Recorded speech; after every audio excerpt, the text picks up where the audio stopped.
சமூகம் நமக்கு என்ன கத்து கொடுத்துட்டு இருக்கு தெரியுமா? யாரையும் நம்பாத. அவனை பார்த்தா நல்லவன் மாதிரி இல்லடா.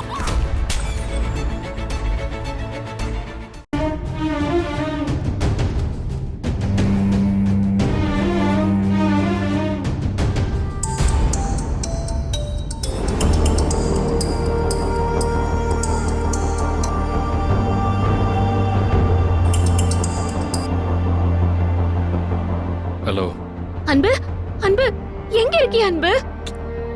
எங்கேயோ இருக்கேன். ஏன் அன்பு இப்படி பேசுறிய? ஏன் யாரு போன் போட்டாலும் எடுக்க மாட்டேங்கிறிய? யாழ் நீ பயந்து போயிருக்கிறா. எங்க இருக்கியன்னு சொல்லுங்க. நான் யாருக்கிட்டையும் பேச விரும்பல ஆனந்தி. உன் கூட இருந்து உன்னையும் தொந்தரவு பண்ண வேண்டான்னு தான் மனசு போன போக்குல எங்கேயோ வந்திருக்கேன். ஆனா நீ இப்ப போன் பண்ணும்போது எடுக்காம இருக்கேன், மனசு கேட்கல. அதனாலதான் ஆனந்தி எடுத்தேன். அன்பு, அம்மா ஏதோ கோவத்துல 2 வார்த்தை பேசிட்டாங்க. அதுக்கு இப்படியா வீட்டை விட்டு போவிய? அவங்களை நீங்க புரிஞ்சுக்கிட்டது இவ்வளவுதானா? பாரு ஆனந்தி, எங்க அம்மா என் மேல கோவப்பட திட்ட எல்லா உரிமையும் இருக்கு. நான் ஒன்னும் அவங்க என்ன வீட்டை விட்டு போக சொல்லிட்டாங்கிறதுக்காக வீட்டை விட்டு எல்லாம் வரல. அந்த வீட்டுல அவ இருந்தா நான் இருக்க மாட்டேங்கிறத புரிய வைக்கதான் நான் வீட்டை விட்டு வந்தேன். யார் அன்பு சொல்றீங்க? வேற யாரு? அந்த துளசி தான்.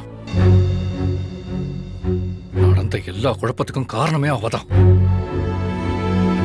யாரோட வாழ்க்கை அழிஞ்சாலும் பரவாயில்ல, தான் நினைச்சது நடக்கணும்னு நினைக்கிறவங்க இல்ல எங்க அம்மா. அது உனக்கே நல்லா தெரியும். அப்படிப்பட்டவங்கள தாலியே கட்டியிருந்தாலும் பரவாயில்ல, அதை கழட்டி குடுன்னும் பெத்த புள்ளைய வீட்டை விட்டு போன்னு சொல்ற அளவுக்கு அவ மாத்திருக்கா. சாயங்காலம் நான் கொஞ்சம் லேட்டா வந்தாலே என்ன ஆச்சோ ஏதாச்சோன்னு பதற எங்க அம்மாவை நானும் யாழ்னியே எவ்வளவு துடிச்சாலும் பரவாயில்லன்னு லெட்டர் எழுதி வச்சுட்டு வீட்டை விட்டு போக வச்சிருக்கா. அந்த அளவுக்கு அவங்க மனசாவை மாத்திருக்கா.